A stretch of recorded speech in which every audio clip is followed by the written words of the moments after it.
welcome back to some professional StarCraft 2 with the most recommended match outside of your usual suspects that I saw from Homestory Cup 29. And without further ado, let's introduce, possibly for the first time, the Zerg in the red. It's Shino. Facing off against the top tier Protoss in blue, we have for Jumy. In a best of 3 Protoss versus Zerg showdown as part of the $10,000 Homestory Cup 29 tournament. Before we get started, it'd be incredible if you could smash that like button, maybe even subscribe. That'll be kind of the algorithm. And Jimmy, what are we at? Yes, we're allowed to cast outside the top 10. 1,874 likes on this video, on this cast, and I'll cast another one. And I'll probably do it anyways, because I don't know what else I'd do with my life. But thank you for watching. Hopefully you've had a good day so far. And hopefully it's about to get just a little bit better. Then Shino has there is a Stargate about halfway across the map, at least from his base. Now this is Old Sun Temple, which is a 4-player map, which can cut both ways. You both have plenty of space to potentially expand, and a lot of space to potentially scout. And it seems incredibly unlikely that Shino's going to be able to spot this before Jumy already has the Stargate online. So, the probe is sent to the top right corner. I know both these players have been quite creative in the past, and especially on the new StarCraft 2 patch. And I think it's important to, while these are still 2 of the top 50 players or so in the world, they are pretty much the best of all the rest. A more relatable level of StarCraft 2. From what I understand, there will be mistakes. There will be plays. There will be drama. And I mean, what else do you really want here? Let's be realistic, okay? The Adepts, Evo Chamber block, Queen, and Zerglings gonna combine, and it should be enough to take both of them out, but the Oracle's already in the main. Not even a hint of a Spore Crawler, and 4 drones will be incinerated immediately. The Oracle taking some serious damage from the knitting needles of the Queens, getting a little bit greedy, but ends up getting 2 more drones, and 7 drones dead. Shino knows there's a doors and corners. That's where they get you. And Protoss can't build doors. He had the correct instinct. That Oracle came in way too fast. Research complete. Thank you, Total Biscuit. You must construct additional pylons. Always a good tip. There was a probe in the corner. He did not find the Stargate. He did not find the probe. Jumy slaps down a Nexus in the top right corner.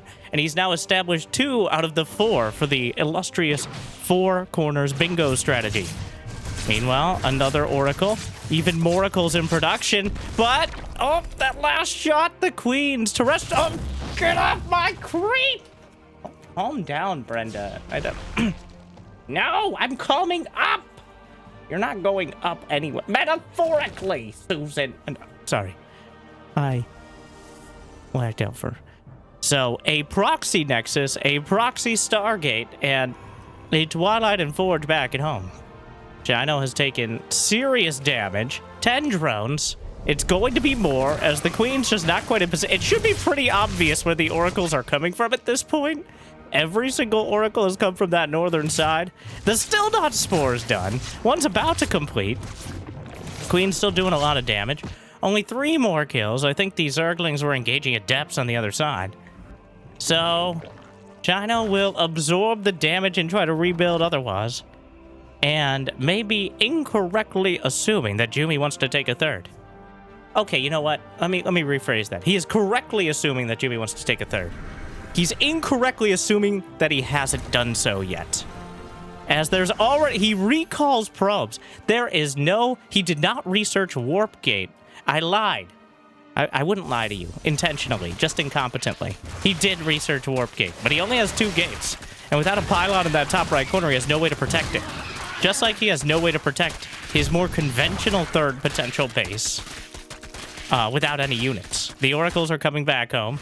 Adepts are shading around. The pathing on this map is quite convoluted, as outside of every 3rd/4th base, there's a mineral wall and a set of rocks. So, the more conventional blocker, and then the worker-based one. Speaking of workers, a little bit of drone drilling will get the full surround and kill off the Adept, and Shino has recovered 62 drones. But even if larva spawns just a little bit more quickly... Oh my god. He's looking for the Stargate. I don't think he expects the Nexus. Shino keeps checking his corners, but not diligently enough. He's definitely just clicking on the minimap.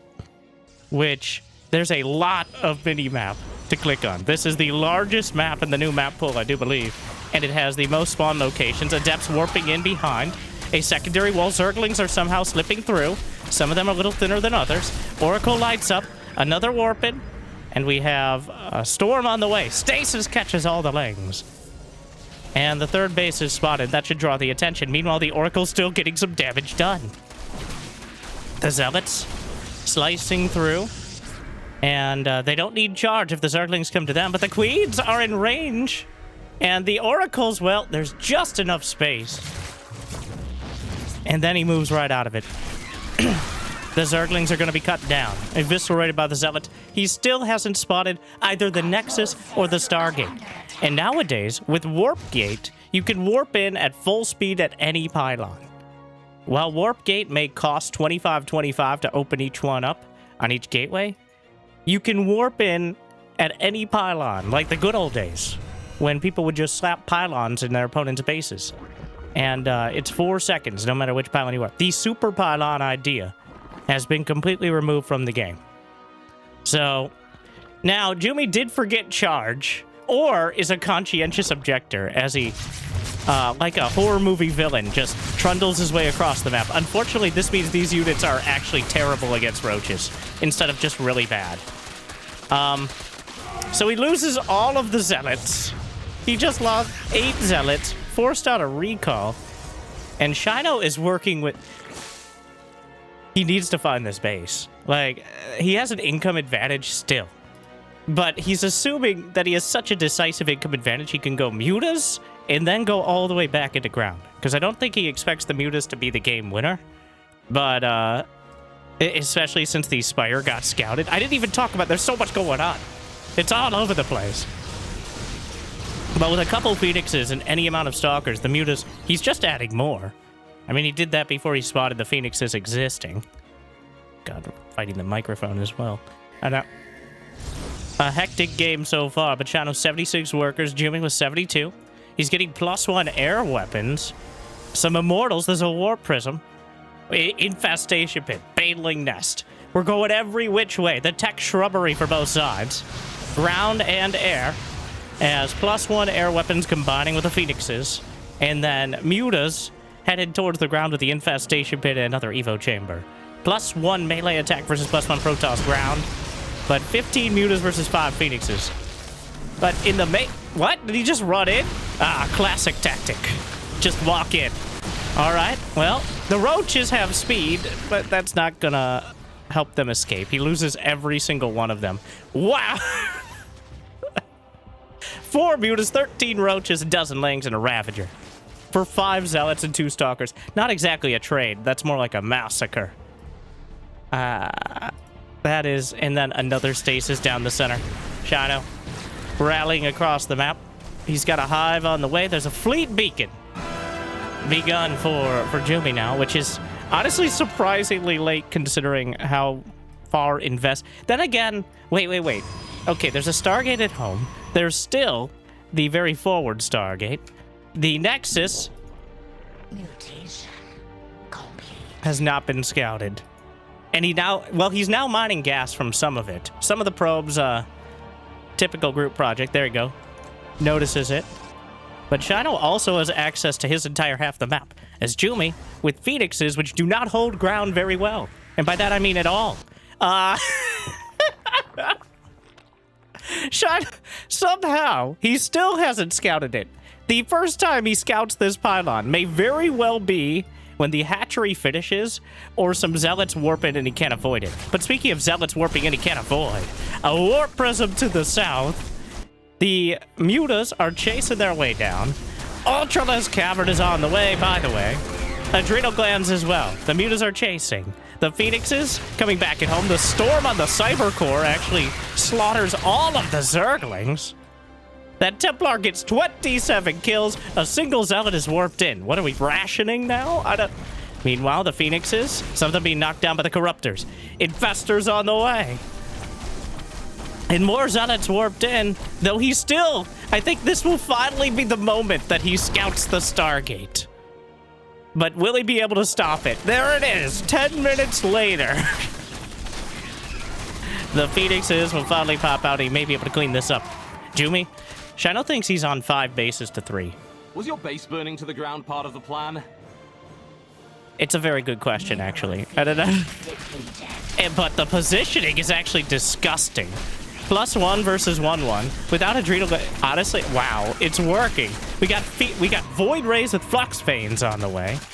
Eventually, this will be overrun. 5 Ultralists in production, though they're a bit of an ultra risk in this sort of situation when you don't know how far the Protoss is committed to air. But he's going to spot the fleet beacon. Depowers nothing with that pylon. Going for the second one. Stalkers warped in. Do they have blink? Yes. And the fleet of Phoenixes, the Corruptors trying to zone him out, knocks out 1. So we're going to have we're going to have Phoenix Void Ray with some gateway units smattered in against Corruptor Ultra. Now, on paper, Corruptor Ultra should be able to beat almost anything. But we don't play on paper. We got fancy magical spells on both sides, whether it's Neural Parasite, Storm, or Feedback. And some Immortals are mixed in for extra crunchy flavor. He's taken down the rocks instead of contracting out the probes to mine through the minerals, and we may eventually end up in a half-map scenario in one of the most convoluted possible fashions. As Jumy has already mostly mined, about 70% the minerals and 40% the gas. And very important, gas geysers only have 2,000 gas as opposed to 2,250 from the previous patch. So, about 10%, a little bit over 10% less gas per base, which means you can't get quite as much tech. Same amount of minerals, but distributed differently, more evenly. They didn't actually increase the mineral count. That was the very first version. Anyways, it's a bit of a mess. The power overwhelming 58 kills on that Archon.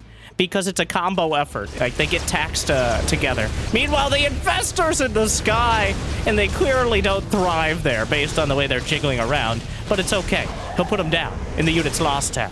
Meanwhile, without any Infestors, well, that doesn't really matter too much, because the Ultras, no, they can't fit. No, it doesn't fit. You have to go. No, just.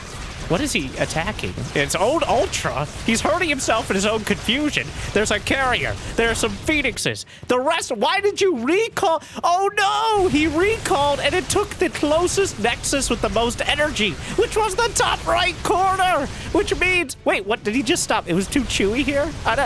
Meanwhile, that means he's closer to the rest of the army, which I'm sure he was wondering where it was. Void Rays every which way. The Immortals are retreating back to the base at the bottom of the ramp, which Shino didn't actually realize was happening. Zealots take out another Nexus. Zealots take out a hatchery. A Nexus would be very painful. The Ultras are going the wrong direction. The Immortals somewhat fortuitously ended up in the right one. The Ultras cannot get into that space. One of them finally does, gets distracted. The Immortal doing terrible. Mothership is on the way. We've got every sort of air. Corruptors, Greater Spire, main base, Zealots, Ultras. He rebuilds the Cyber Core and it dies again. 2 Cyber Cores dead in less than a minute. He can use Cloak. He chooses not to. The Phoenixes just hanging out. The Zealots are cutting through the top of the tech tree. Down goes the Greater Spire and the Ultralist Cavern. The 2 most expensive and most important buildings. Warps in another round. The Phoenixes still hanging out. Shino's down to 50 drones. Void Ray is just bullying the Ultralists, which despite their size cannot deal with any of this. The Zealots are dropping out so that way they can die as well alongside their friends. The Phoenixes are finally remembered. An observer, a carrier, and a mothership walk into a bar. Apparently there is no counter. A depowered Dark Shrine out in the midst of everything. Jumy still has 4 bases, and still the top right corner goes unscouted. And somehow, he actually has a 24-worker lead. But his army value is, well, it's okay. Using the mass recall from the mothership. Okay, all right. So what? Oh, what? No, the warp prism lived, and he's just gonna keep warping in. Does he have a... Unfortunately, he warps in some Dark Templar, but Fungal can potentially ruin your day. And also... Meanwhile, Zerglings in the natural. Void Race! All the way back home to defend, but there's nothing in the main. These Zerglings have +3 attack and adrenal glands. Full cracklings here. As they just rip through the cannon despite the shield battery. They can work on everything else. Does he have Burrow? Yes. Does he choose to use it? Let's not be silly. Meanwhile, the Phoenixes are scouting this base. They are apparently gravitically attracted to large things, which, since your mother isn't here, the hatcheries will have to do. The Corruptors continue to be pumped out, as Skytoss is the most dangerous part of this. He has a smorgasbord of units. We got 1 carrier, 9 Void Rays, 8 Phoenixes, a mothership, 2 High Templar, and... it's the Buddha build. Make me one of everything. Stasis Ward just ignored... Wait, shouldn't it be triggered and just not work? Huh. I didn't know that. I thought it would just trigger and... I thought Ultras could trigger Stasis and just... Huh. They just don't even bother. Which is actually pretty good for the Stasis. But anyways, the Phoenixes finally all die. It feels like they've been waiting for that this whole time, but finally their dreams are made reality. Both players within 1,000 minerals and gas mined and lost. Wait, yeah, that's true. Both numbers. Which is why the supplies are dead even. The banks are dead even. And I'd say the game itself. A Dark Templar to the north. What a game. You see, this is the real gameplay. This is real StarCraft 2. Players who would destroy me 99 times out of 100, but I wouldn't confidently say 100 as a Grandmaster myself on a good day. But these have much better days. This game has... Jumy's choice to take the top right corner has defined this entire game. Shino, what he doesn't know has very much hurt him. And it's gone from still... Like, despite the fact he had that hidden base, Jumy still had a tough position. But with the sheer chaos that went down in the last few minutes, the gutting of the tech, the evisceration of the economy, and the unit composition being almost reset, well, it's a much more viable position for Protoss. The mass void ray is also a bit of a liability, as they are heavy on supply, heavy on cost, and very vulnerable to exactly what Shino has. Parasitic Bomb could be devastating. Fungal goes for the Wombo combo, gets a feedback instead. Not as fun. A few ultras underneath. It's a very technical composition, and I've checked, his name is not Cyril. So, if you can hit the Fungal and the Parasitic Bomb at the same time, without getting feedbacked or eaten by a storm... Oh, he forgot Overseers! But there is a Fungal, and he can use that for detection for a moment. Some Zealots are coming down. The top right is almost mined out. And there's a scenario where that's relevant in a half-map scenario. Wow, that was really dope. And Jimmy added that out. I did not... Zealots cutting through. There is a path. He could burrow those drones. There's a DT. But Shino... It feels like Shino is just... I'm speaking as a Zerg myself. The feeling of constantly like swatting at a mosquito or slapping at a moth is somehow the feeling of dealing with this sort of Protoss, where like charge lots and DTs and Phoenixes and Oracles and I'm just, you know, interpreting. These rocks need to be taken down so we can actually get to this base reliably. Technically, Shino's rebuilding the Greater Spire. For the second time this game, we have a Greater Spire and an Ultralisk Cavern in production simultaneously, which I don't think I've ever seen before. First time for everything. Now, this is the strategic variety we were looking for with the new patch, right? Well...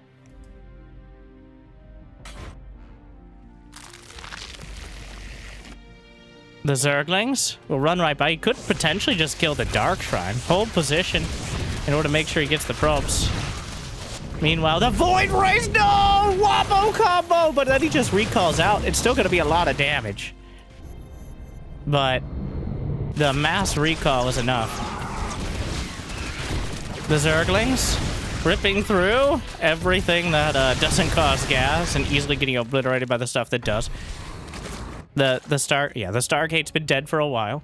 In fact, this base is so mined out in the top right corner. Fun fact, Gas Gazzers now mine out, well, not quite the same time as the minerals. He started these significantly later. I think the Gas Gazzers might mine out before the minerals now. Would be interesting.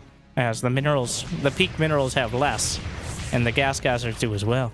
So, which would be, you know, it would make more sense, but is actually kind of a new scenario. 320, yeah, I think they mine out almost the same time, which is interesting. About, I'll say 12 minutes or so.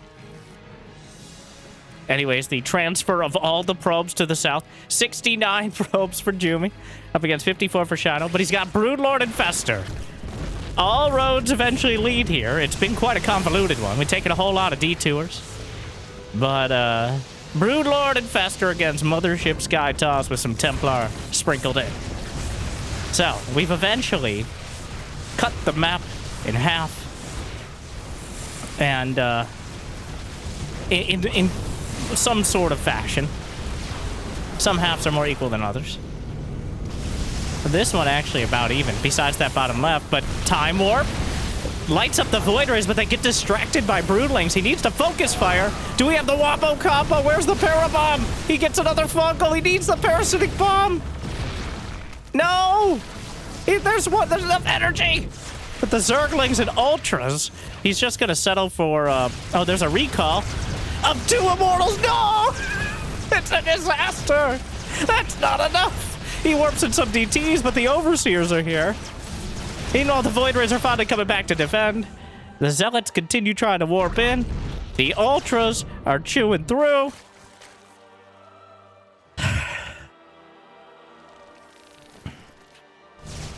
Madness. A Zergling is working its way through the Nexus. It could take a while. +3 shields on the way, which also applies to buildings. Fun fact. The top right corner has been fully mined out. 3 more Void Rays on the way. He's just going mass Void Rays, committed to it. And so far, he's been able to keep them relatively healthy between all the recalls and avoiding most of the more dangerous spell casting. +3, +1. The probes, he may this will be how he scouts it. Oh, no. Oh, it's an emotional... Oh. That explains everything. And it's way too late to do anything about it. Oh, no. There's a non-zero chance this is like one of the first few times they played on this map, which is the beauty of having a balance patch and an entirely new map pool all at once. But here we go. Why is there a void? Oh, he abducted the Void Ray.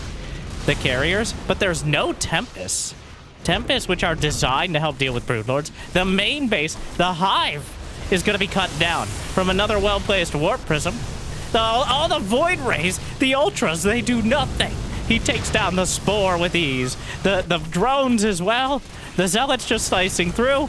Meanwhile, the Mothership out in front trying to take it down. Removes it. And the air, I don't think, is going to be enough. There's still maximum storms, though. He's got max energy Templar over there. The Broodlords are working their way through the cannons remarkably slowly. The Void Rays much less slow about dealing with everything to the north. Did he miss this base? Does he know about... He doesn't know about Shino's base at the 12 o'clock, though. The carriers are chasing the Broodlords, but they're out on their own, which they could just die. And I think they will. Meanwhile, Zerglings, Ultras, Void Rays, the carriers, Fungal, Neural Parasite. He's gonna try to recall out. He needs to target fire. He gets one. Neural Parasite prevents the other from being taken. But the Void Rays take out the second Ultraless Cavern. There's a Viper slurping up the spawning pool. The Dark Shrine will finally be taken out by Ultras and Lings. We are in something that vaguely resembles a base trade scenario. Which, well... Jumy will lose most of the bases that weren't mining and only one that was. He's down to 2 bases of mining. Shadow's down to 23 drones, which is barely any mining at all. The Zealots have continued chopping through the tech tree. The Macro Hatch rallying more drones. Ultras. Zerglings. Ultras. A couple more Zealots warped in from the pylon in the former hidden base. The probes, the Ultras try to chase the probes, but they're surprisingly agile. He burrows the Ultralisk, which was optimistic. Meanwhile, the spawning pool's gonna go down. The Zealot take it out. This base finally gets scouted. The drones are transferring to it. 33 to 43. He needs to deal with the pylon. Jumy's still building probes from his hidden base nexus. The Zealots have almost completely got it down. This is still happening. The Brood Lords will be the ones to finally take down this ridiculous set of rocks that's been in the way the whole time. The Zerglings have 3-2. He never got +3 Wait, does he have the Ultra upgrades? Yes. He never got +3 Carapace for the ground, which I don't think has been a huge factor, but it's almost impossible to tell what has been in this. There's a Dark Shrine, 2 probes, and a mothership in production, alongside a spawning pool and 3 drones. Let's play, is this the 30-minute mark or the 3-minute mark of the game? The Zealots slowly warped in the Void Race. No, there's the Parabomb commit. But the Infestors, no! Oh, no. He lost the Infestors in the most understandable, relatable, but devastating mistake. He thought he had an opportunity to catch the Void Rays, and there's just too much. And, well, what does he even have? That'd be easier to list. Jumy has 11 Void Rays, 4 carriers, another ship on the way. The Zealots.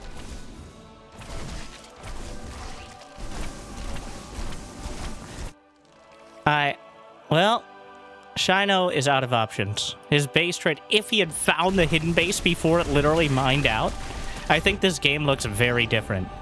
But the entire time, Jumy has had about 20 to 30... For the most relevant parts of the game, Jumy had 20 to 30% more income than Shino realized. And through all the fire and fury, I think there's no getting back up from this one. What a game. I can see why it was recommended. This is more like the StarCraft that you would expect to see. There were mistakes. All right. There were misplays. There was a lack of scouting. Clearly, these are still top-tier players. The macro and the micro, top-notch. But they can't be everywhere all of the time. And that was exploited to its fullest by both sides. But more so by Jumy. How many infestation pits have there been? This will only be the second infestation. Rarely do you see more than the number 1 next to the tech, but 3 cyber cores, 2 ultralisk caverns, 2 greater spires, 4 nexi, 6 hatcheries, including a hive. He's trying to re-expand to the 12 o'clock again. The minimap is, well, we've really boiled it down, haven't we? Shino technically still has 97 army supply, but he has 0 infestors, and that's really the issue here. He has 1 Viper and 0 infestors, throws out a Parabomb. That's actually maximum damage. Oh my god, he's always struggling. Okay. We eventually get there. I think it's actually better to just stop position and let the units push away, because they'll automatically go away from the threats. So if you just let them go, then it might be faster sometimes. Obviously, that's not good if they can... the Zealots are slicing through. Time Warp catches some of the... Wait, does it? It doesn't quite catch the Broods, but it doesn't quite matter. Double the supply. What a disaster piece of a game. But Jumy playing this fast and loose Protoss. And it all came down to the Nexus. Well, the Stargate also, but Shino looked for them too. And at one point he saw that probe in the corner, but he didn't see it.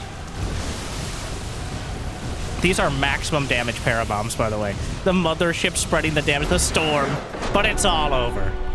After 31 minutes of madness, Jumy will survive after expanding to half the bases and keeping several more of them by the end. Wow. What a game.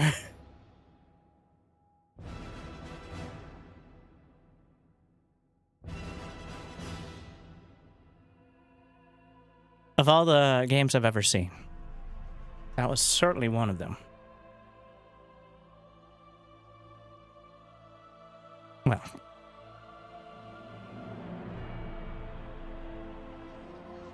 I've got nothing more to say besides talking about Homestory Cup 30, which a lot of people may have remembered Homestory Cup 20, the big event at the tropical island just a bit before COVID, back when we went outside. And you know what's exciting? I'm going to be going outside again. I'll be headed to Homestory Cup 30, April 8th to 11th of 2027 at Snow World. Yes. Which is an indoor ski hall, but also they have like a conference/area.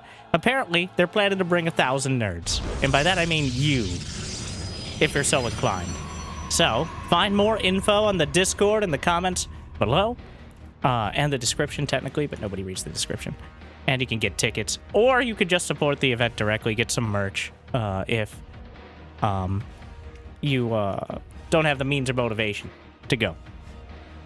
Now, you're like, wow, that's a long time. Yes, because it's a lot cheaper, from my understanding, in my experience, to kind of set up your travel plans. So it's nice of them. And apparently they were trying to actually lock it down earlier, but this was the earliest they could announce it, so. Make sure to set your plans, your schedules, your calendars, your sundials for April 8th to 11th. And you can find more info at all the links. And I look forward to seeing you. Or, you know, the other way around, maybe. But,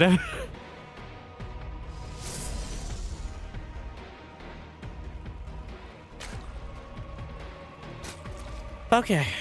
All right. Well, that was a game and a half.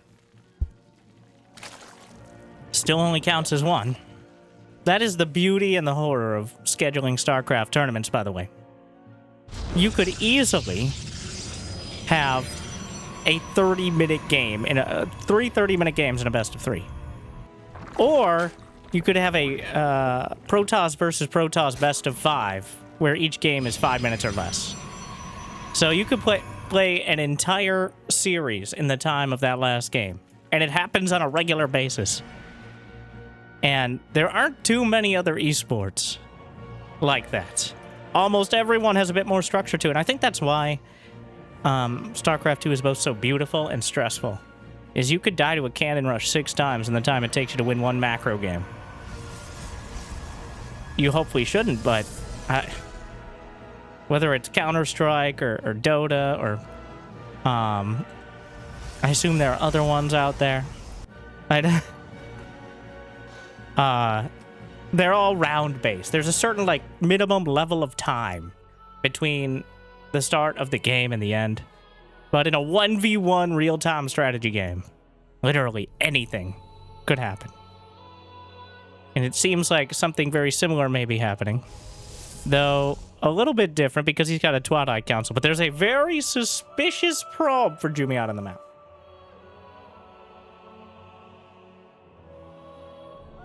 What are you up to? He's got a Twilight on the way. I think it's Dark Templar. But of course, we might not be able to go a series without... How about some glaive? How about we throw some glaives in there? Let's do a glaive to depth timing. Glaives, you know? Maybe not. Pylon's on the way. Suspiciously close to the finishing of the Twilight Council. It's DTs. And then the Shrine to Dark, who has confirmed he is returning to us and is actively looking for a team. He'll be back in like 4 months after his 1.5 years of obligatory military service. Apparently Dark not only is coming back, but he's still in the top 20 GM on the Korean ladder. Fun fact. It's not that they're not allowed to play. It's just they're not allowed to play tournaments because technically when you're in the military, you're on call at all times and you're representing it, so...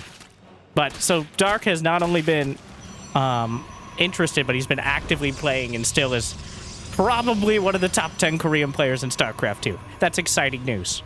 Well, you know what's not exciting for Jumy? Losing his Adepts and maybe the Stalker right before he goes for Dark Templar, making this incredibly suspicious.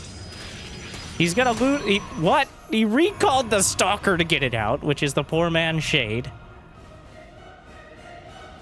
I'm not sure why he had a Stalker. either way. Maybe trying to convince the Overlord that the Oracle was coming for it. But there's a Roach Horn on the way for Shino. As he's getting real suspicious, I think. Yeah, the Zerg, like, hunting. Like, what? The Oracle probably should have already showed up. And the lack thereof is very important. DT Blink. Sure. A Zergling may actually... Okay, there's one Ling on the way. There it goes. And... No.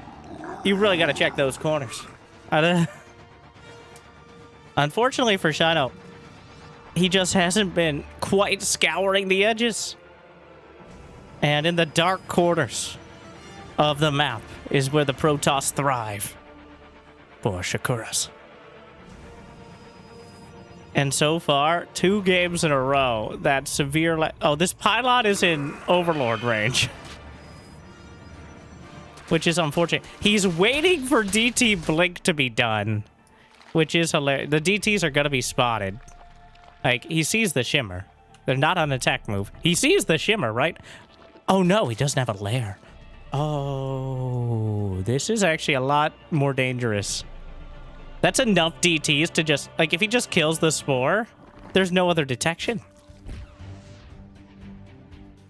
He's just going in. Shadow Stride in 10 seconds. The roaches, they're not even reacting. Oh no, the lair just started. Oh, it's a disaster. He could just kill the hatchery. He doesn't know if there's a lair. If he knew there was no, well, he could just go into the main potentially with Blink and kill the Spore Crawler. The roach. Oh no. What a mess. But he goes for the third. Don't do it. Don't do it, Anakin. What are you doing? Ow. He did not look before he leaps. Well, that was 6 Dark Templar for absolutely nothing. That's a total disaster. Like, that, oh my. Okay. Doing some fancy Blink Micro now. Is he out of range here? Oh, that's awkward, but there's going to be an Overseer momentarily. He may get the spawning pool. Oh no, the DT is too close. Wait, does he not have enough gas for an Overseer? He just didn't build one. Oh, no. Wow, what a mess. Jumy's down to 60 supply. Because to go DT Blink, that's literally everything you have. Like, this is one of the most expensive builds with the most expensive units you could possibly have for Protoss.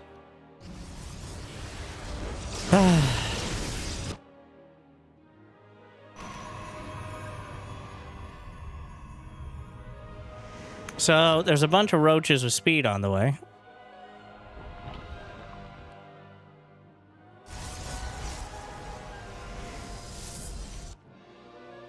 And I don't know if there's any chance, even though Shino again is in a very tough position economically, there's no air units. This is why you open Stargate, by the way.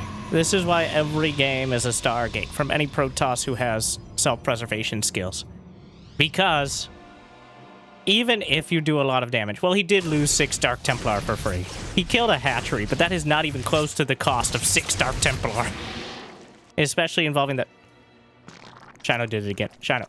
Okay, so I'm going to attribute this somewhat to new maps. Like, he's just not checking his corners. He's just looking for bases now, which makes sense. What is this? Okay. He's not worried. He's not expecting a Dark Shrine to be out there. He never scouted in with the Overlord, I don't think. Yeah, it could just be in the main. So he's not looking for that. The big risk here, even more than a roach timing, is Mutas for Jumy. Did he spot? He spotted... Series is doing things to me. He spotted the Hydralisk dead. Which means it's not It's almost certainly not Mutas. Not 100%, but it's like 97.4%. Repeating, of course. So he can focus on anti-ground, aka Immortals, Archons, Charge Lots, the CIA build.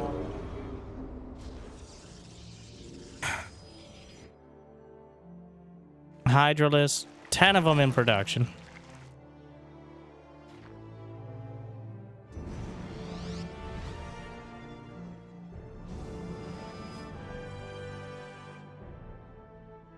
Immortal Archive, like, he's just gonna go. This is probably the best scenario Jumy's gonna get. Is moving out now. And somehow evading any units at all on his way there. How?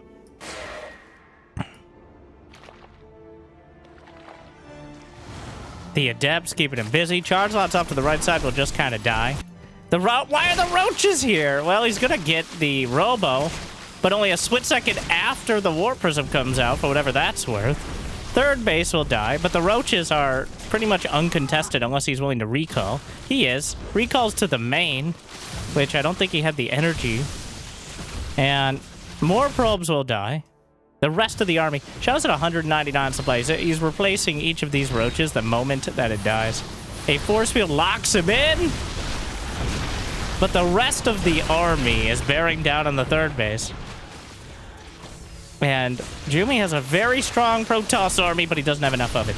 There's Hydras at the back. This should be... Well, okay. Upgrades are +1 versus +1. The force field. Can we see the corrosive bow? I forgot about the force field changes. At least you can see when they're timing out now, which is pretty cool. When they're in the second half of their timer. Because corrosive bow now takes 2 hits to kill a force field, which I have not seen a single player care about throughout the entirety of Homestory Cup. Because it's still a ridiculous idea to go mass force field against Ravagers because you're spending all your gas on sentries. But anyways, it's another one of those intern changes that has you scratching your head and saying, you know, okay, fine. Like, 2 Colossi with extended thermal lance on the way. You'd love to see it. Don't judge.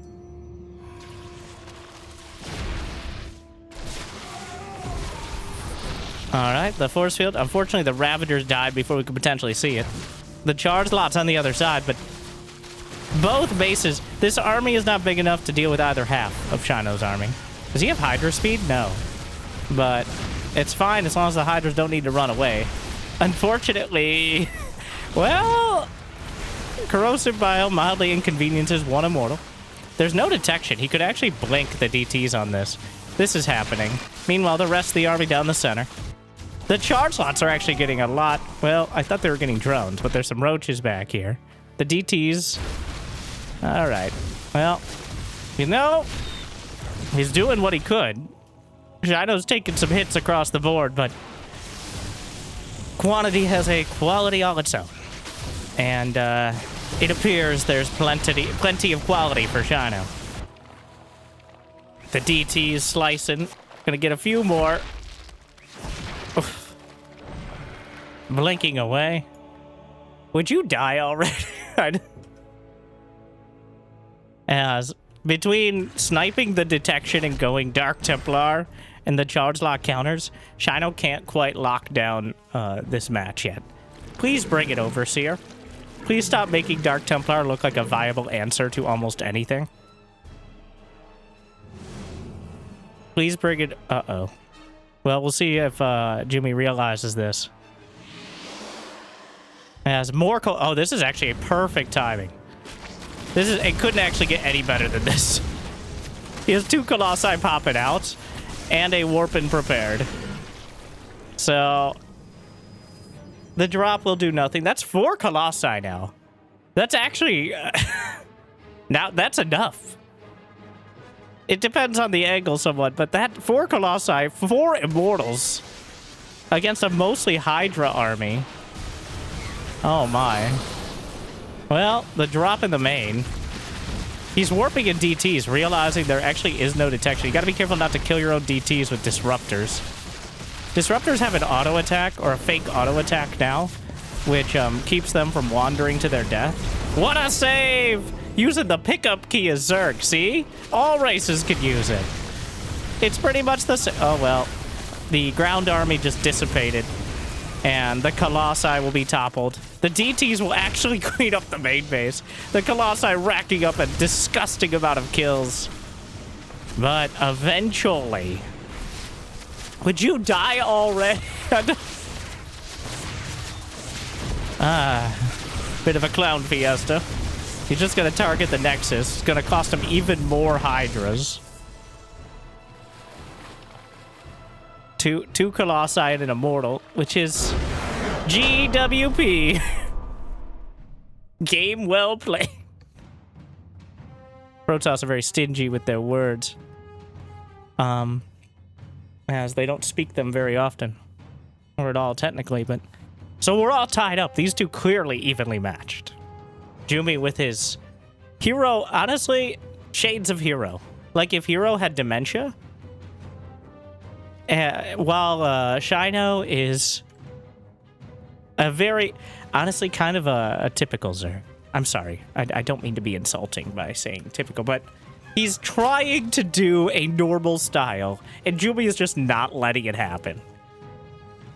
Now, for mere mortals, so pretty much everyone but Cyril and occasionally Raynor, dealing with charge lots and DTs while also controlling your army and also making sure you always have detection and always making sure that you have all your basic upgrades while doing injects and overlord spread and creep spread and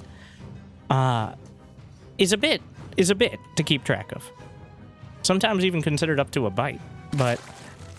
And you see it there where 4 charge lots can kill an entire base while an attack is happening. It's a stressful time. Both of these players in the group stages, I think, have a chance of sneaking through. Like, they're both... Now, you're like, who are these?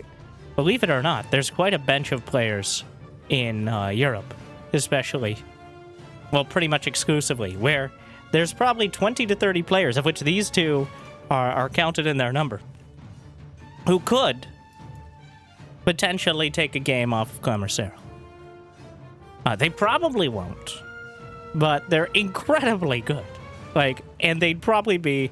Now, this is a bit more of an indictment of North America, but they would probably be easily top 5 North America. Honestly, I couldn't list you 5 active players in North America right now.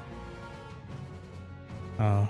Last I checked, well, Scarlet shows up every now and again, but so little that she got invited to a Legends tournament. She's the balance designer for Zero Space. Neeb also came back for the same tournament, but has not played since 2023. Estrella, I think, retired last year. Future hasn't been playing, the Terran player. Special mostly plays on Europe. I'm not sure if he lives in Europe now. But Special is probably the #1 regular North America. Cham is on the list. Like, anyways, the point is, Europe is filled by, and by far, the region that has the most healthy competitive scene.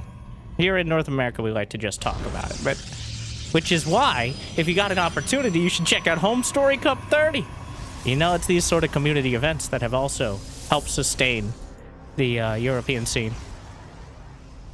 I think if there's ever going to be a tournament to go to, that's it. And the tickets are like 40 euros a day. Of course, you have to get there. There's like hotels and stuff nearby. I don't know. You could join the Discord and ask them your questions. I'm not the travel manager. I'm not getting sponsored, all right? It's mutually beneficial. If we get more good games for the fans, more people interested in tournaments, then the more people are going to watch my videos and watch ads on my videos. Or join Patreon or YouTube membership or whatever. You know, the usual. So. I've actually been looking at Ko-Fi instead of Patreon because Patreon is in-shitifying really hard. It gets there everywhere eventually, but whatever. Twilight, what is this? So there's always another probe on the map. The Jumy special. A Twilight Council is on the way. And he's got a probe in the top left corner here of Lockdown. A lair? What is this? Okay, Shino with a 3-minute lair. And remember, we're on the 8 worker start, so that's obscenely quick. What sort of obscene strategy are we going to see this time? I need more of these games. I've actually asked some of the European players. I keep saying European, but they're all European. Like the players who are ranked 20 to 50 overall. Because apparently games like this, while there are plenty of stomps, but this is a much more realistic representation of high-level StarCraft 2. You're like, no, this is ridiculous. Exactly. In case you're wondering if there's strategic variety. Make no mistake, probably about 70% of games are just straight up a one-sided stomp. Well, straight up like strategy, one player gets an advantage and carries it through.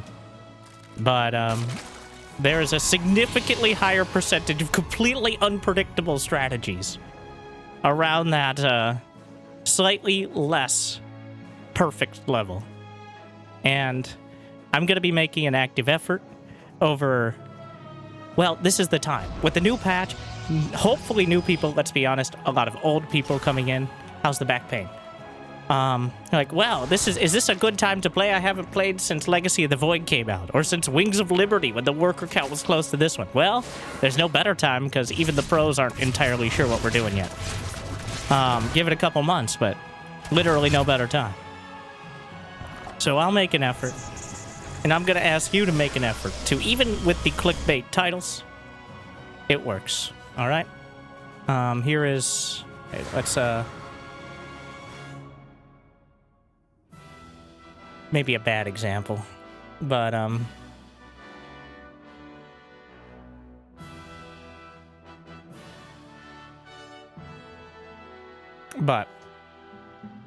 it's to get new people. I know you'll arguably watch. But getting new people who for the first time clicked on one of those dumb titles or faces and then decided, you know what, StarCraft 2 is what I want to see. But if you're a Zerg, you know what you don't want to see?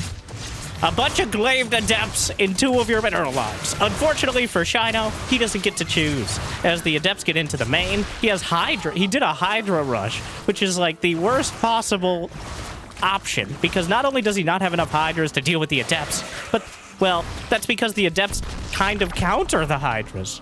So he has not enough units and too late to protect his mineral line. He's down to 33 drones. Every adept dies, and Jumy does only have 2 bases. A changeling is successfully... Hey, maybe we should rethink this. What? Did you use a mouth? I don't... And Shino, oh no, he's halfway across. What did you expect was going to happen? He goes out, the adepts come in. He desperately wanted to get damage done. It was pretty clear Jumy wanted a third. But believe it or not, there's more adepts. Here we go again. Ah, yes. Shino not adapting to the situation quick enough. And... well...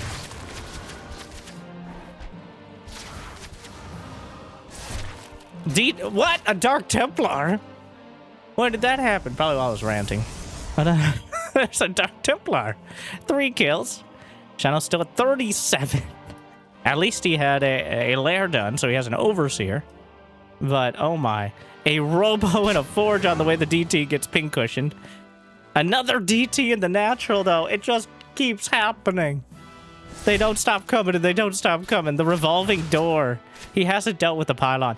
The thing is, all it takes is a pylon now. Jumy actually using it. I do feel a lot of Protoss have just tried to do a worse version.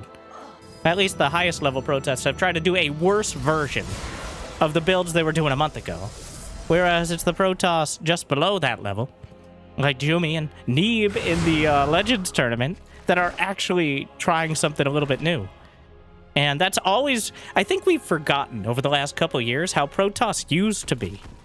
Protoss used to be the sneaky gimmick race. And you're like, they still are. No. Like bringing 3, 4, 5 distinct builds to a series, as opposed to like 1 or 2 styles.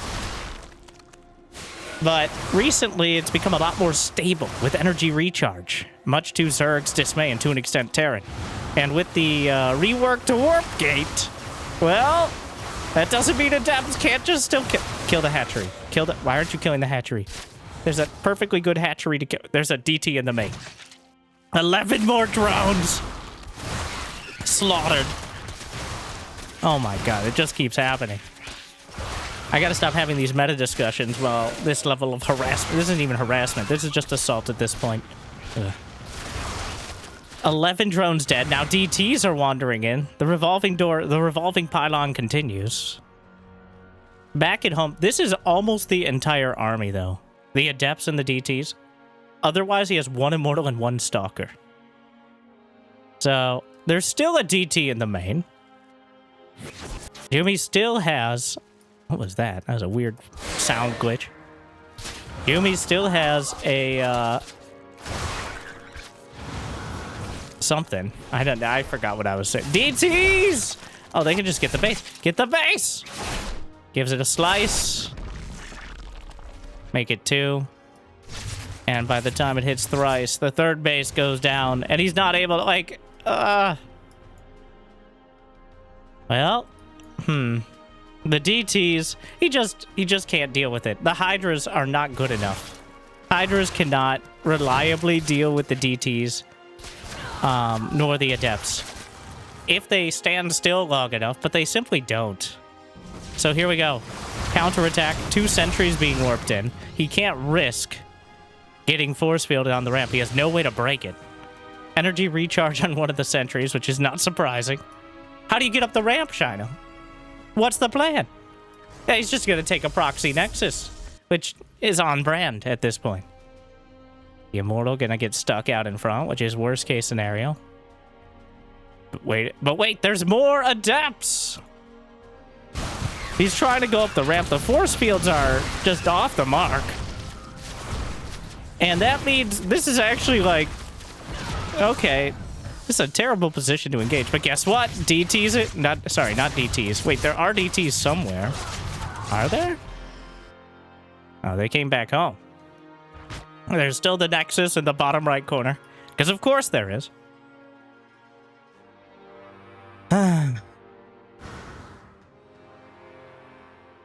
What a game. This entire series, I think Jumy has the decisive advantage now. And he has since pretty much the first Adept shaded in. Shino still has... The thing is, this is not an army that could fight down a ramp. This is like the worst He shoots his own Overseer, which leaves him potentially vulnerable to a single Stalker, removing all of his detection. The Adepts will chase, and they could actually... They have +1. I don't know if that changes the breakpoints against Hydras, but certainly doesn't hurt. Meanwhile, the Adepts... It just keeps happening. This pylon has been the source of all of his strife. And there's a Robo-Bay on the way. Colossi are a hard counter to everything involved here. He recalls some probes, and then they just decide to sit around the Nexus celebrating their new residence. And, well, the Hydra Rush was a curious move, and it doesn't end up working out. How many... The Overseers... He managed to lose one. How did he lose one? I guess there was a Stalker. Maybe he shot it with his Hydras. I don't know. There was 1 Stalker total. The Nexus will be spotted in the bottom right corner. Oh no, it's a disaster. What are you even going to do about it? Like, the Hydra count is... He's got 18 Hydras, but they have no upgrades besides their basic range and speed. Where do you even go from here? I guess forward? Does he know? He still doesn't know about the pylon. The Age of Pylon has once again returned. The proxy pylon, the deadliest... But wait, for the 74th time this game, the Adepts get in. And there's no going back. His economy is gone. He's gonna take it. So, if he takes out this base, then there's actually... Well, he doesn't have any mining either, so... 12 drones. We're back. 12 drones.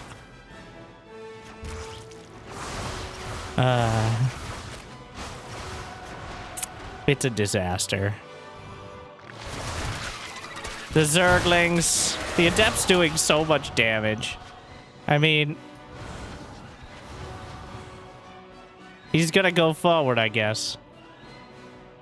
There's one the Adepts on their own, probably. They're 23 Hydras. He's got to give it a shot. There's a small chance Jumy passes out at his keyboard and move commands his army past the Hydras. There's always a chance. He is a Protoss. Okay, maybe he takes a beer break. Don't think so. +2, extended thermal lance. There's a good Hydra split. This is the most straight-up fight that Shino's been able to get the entire game. It's not nearly good. Even the probe's coming off the line. All right. He's dead, Jim. GG! Jumy with some of the most infuriating / creative Protoss in a very Protoss fashion. Survives the series 2-1. So hopefully you think that was a good recommendation. Hopefully you enjoyed. Hopefully you check out Homestory Cup 30. Make sure to check out that info. Description in the comments. And if you got the means of motivation, Patreon, YouTube membership. But if you're liking and subscribing, it's still free. At least for now. Make sure to check out this video. Jimmy picked it out just for you. Thank you to our military patrons, Big Jiggy, Devin, Door, Kate, Crazy Mouse, Mario, Suit. Glad you still enjoy and hope to see you next time. Good luck. Have fun. I hope I made your day at least a little bit better. Thank you for watching. Stay chill.